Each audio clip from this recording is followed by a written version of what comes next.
Back to student modulator. Polytechnic entrance exam का maths subject का lecture number 4.1 में आपका स्वागत है। और इस लेक्चर में हम लोग चैप्टर 4 यानी क्वाड्रेटिक इक्वेशन द्विघात समीकरण के बारे में, उसके चैप्टर के से रिलेटेड थ्योरी और उससे रिलेटेड कुछ फार्मूला को इस क्लास में कवर करेंगे और फिर नेक्स्ट क्लास में इससे रिलेटेड कुछ क्वेश्चंस कवर किए जाएंगे। आइए देखते हैं द्विघात समीकरण के अंदर कौन कौन से टॉपिक कवर करने वाले हैं। तो फैक्टराइजेशन मेथड यानी गुणनखंड विधि सबसे पहला टॉपिक है। तो आइए समझते हैं कि फैक्टराइजेशन मेथड क्या होता है। तो द्विघात समीकरण आप लोगों को अच्छी तरह से पता है और पहले भी हम लोग इस टॉपिक को पॉलिनोमियल जब बहुपद पढ़े थे तो कुछ हद तक डिस्कशन किए थे, लेकिन इसमें स्पेसिफिकली हम लोग द्विघात समीकरण को कैसे सॉल्व करना है उसी के बारे में बात करेंगे। तो सबसे पहला जो मेथड है वो है फैक्टराइजेशन यानी गुणनखंड विधि। तो गुणनखंड विधि से कैसे हम लोग किसी द्विघात समीकरण को सॉल्व करते हैं। तो देखिए, अगर कोई हमारे पास इक्वेशन है, सपोज ऐसा जो जनरल इक्वेशन होता है द्विघात समीकरण का कुछ इस फॉर्मेट का होता है, ax² + bx + c = 0। इसको हम लोगों को सॉल्व करना रहेगा।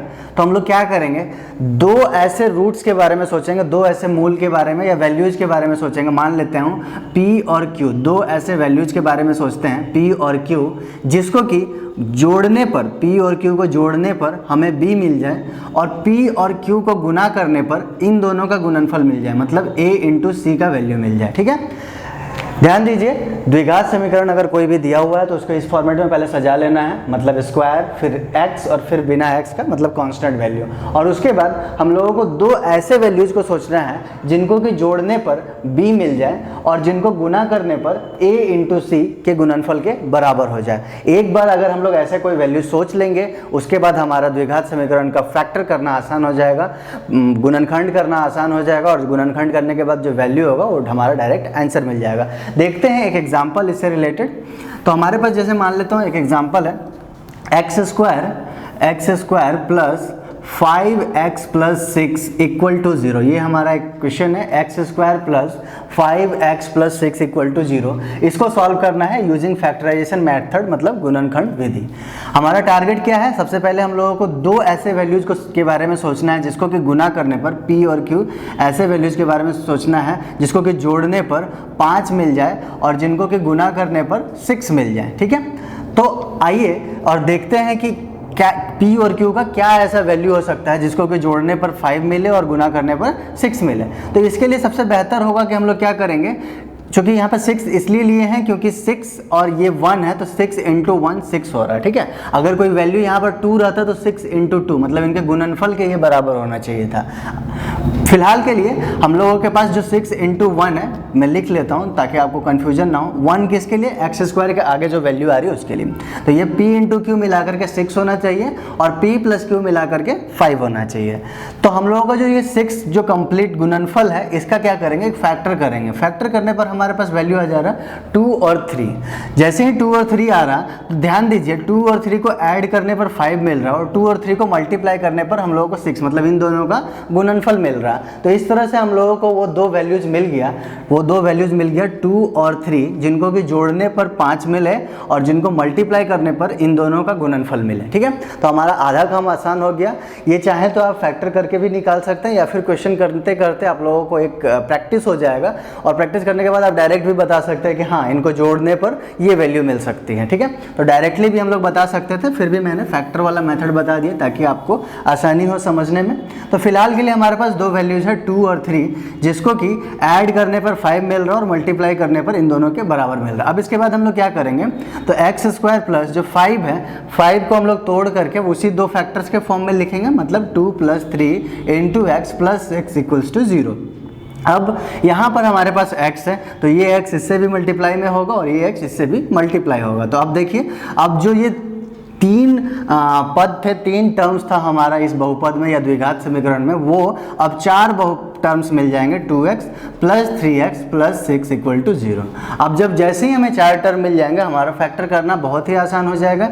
कैसे फैक्टर कर सकते हैं, तो 2 का पेयर बना लीजिए। ठीक है, इन दोनों में से जो कॉमन निकल रहा है उसको लिख दीजिए, इन दोनों में से जो कॉमन निकल रहा है उसको लिख दीजिए। देखिए, यहाँ से जो दोनों में से कॉमन निकल रहा है वो सिर्फ और सिर्फ x है, तो अंदर क्या बचेगा, यहाँ पे x और यहाँ पर क्या बच रहा है हमारे पास 2, ठीक है। एक्स स्क्वायर था इसलिए एक एक्स फैक्टर बाहर आ गया और एक एक्स यहाँ रिमेनिंग हो गया। यहाँ पर सिर्फ एक्स था मतलब 2x था तो इसलिए 2 बच गया और x बाहर आ गया, ठीक है। सिमिलरली अगर इन दोनों की बात की जाए तो इन दोनों में कॉमन क्या मिल रहा है, x है यहाँ पर x है नहीं तो x तो कॉमन आने वाला नहीं है। कांस्टेंट की बात कर ले तो इसमें 3 है और ये 6 है, 6 में 3 से डिवाइड होता है तो इसलिए 3 कॉमन मिल रहा है हम लोगों को। ये x बचा और यहाँ पर 2 बचा, 3 इंटू 2 6 हो जाता है।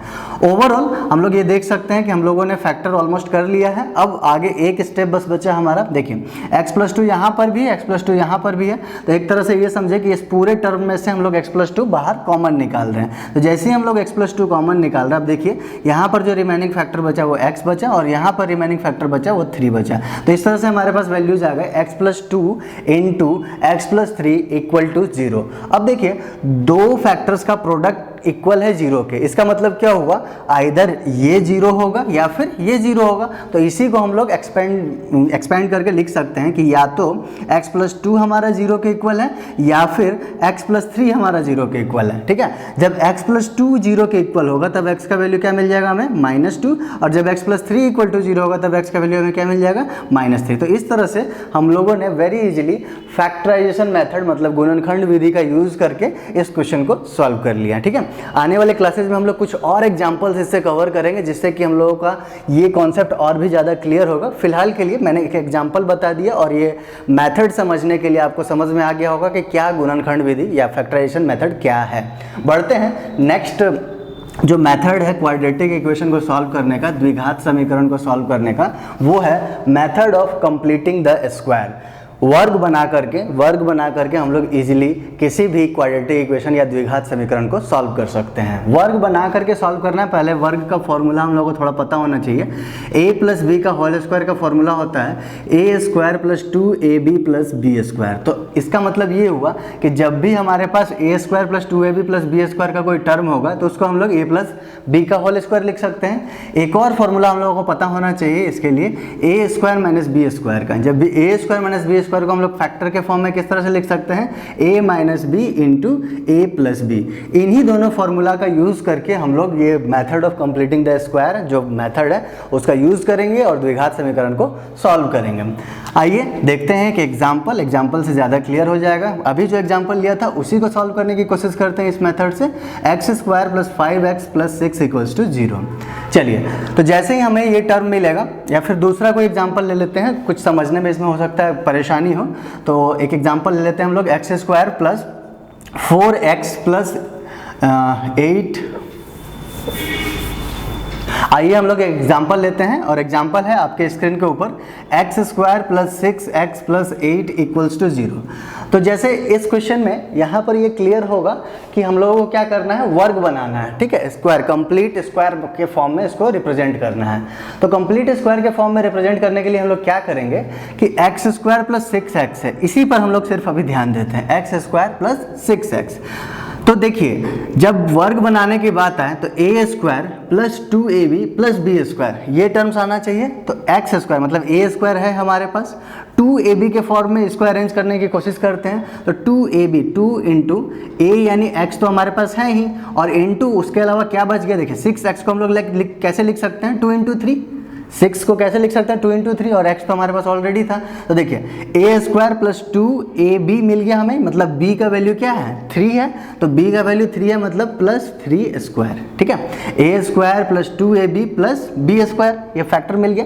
लेकिन ये 3 स्क्वायर हम लोगों ने खुद से अपने मन से यहाँ पे पुट किया है, तो जितना प्लस करेंगे उतना ही माइनस कर देंगे तो कुछ फर्क नहीं पड़ने वाला है इक्वेशन में। तो -3 स्क्वायर भी रख दिया और प्लस 8 हमारे पास था पहले से, उसको डिनोट कर दिया। आइए फिर से एक बार इसको क्लियर कर लेते हैं।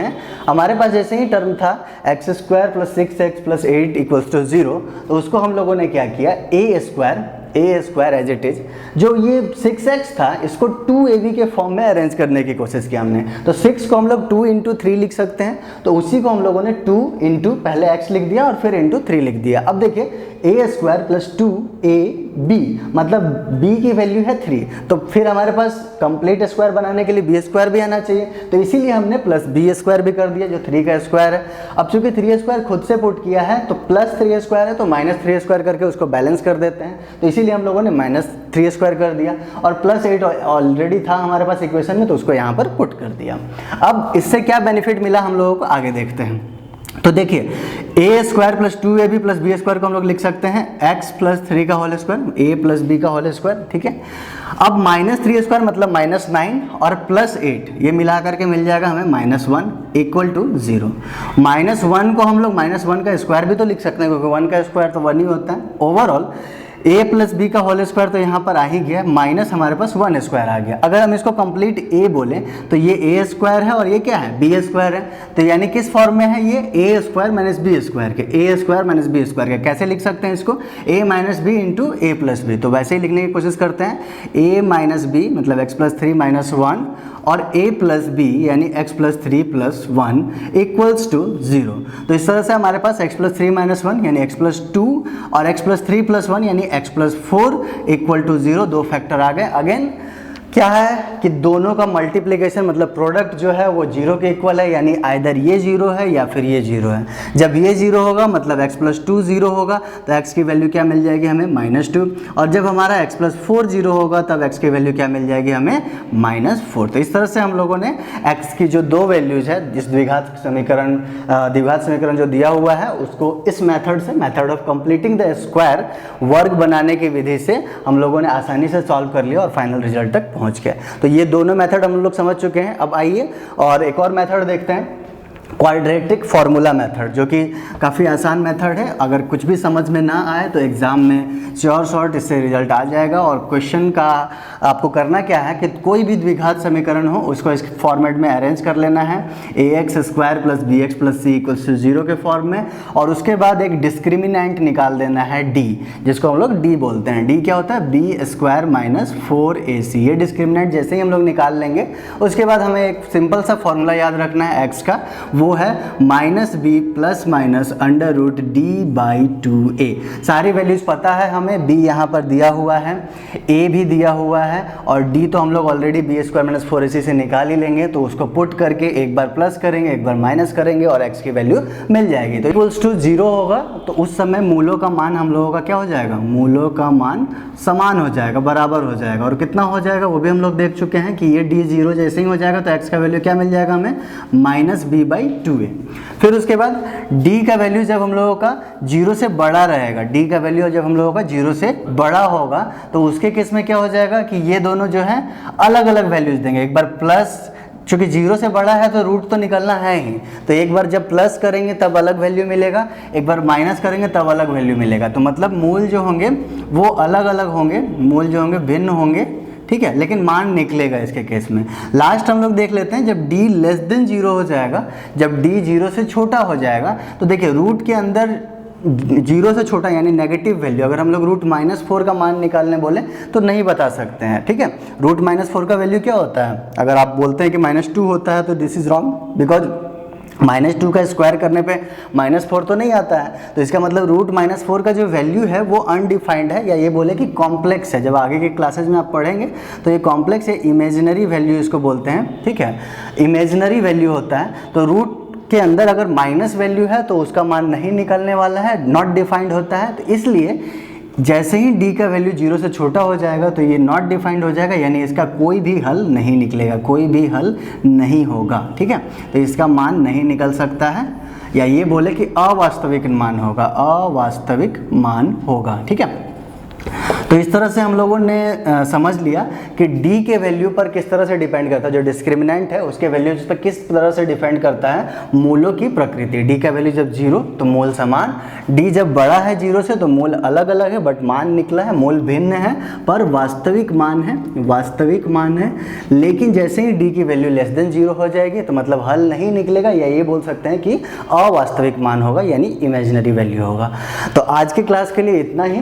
क्वाड्रेटिक इक्वेशन के सभी फॉर्मूलाज और थ्योरी जो इंपॉर्टेंट है आपके पॉलिटेक्निक एंट्रेंस एग्जाम से रिलेटेड, वो हम लोगों ने इस क्लास में कवर कर लिया।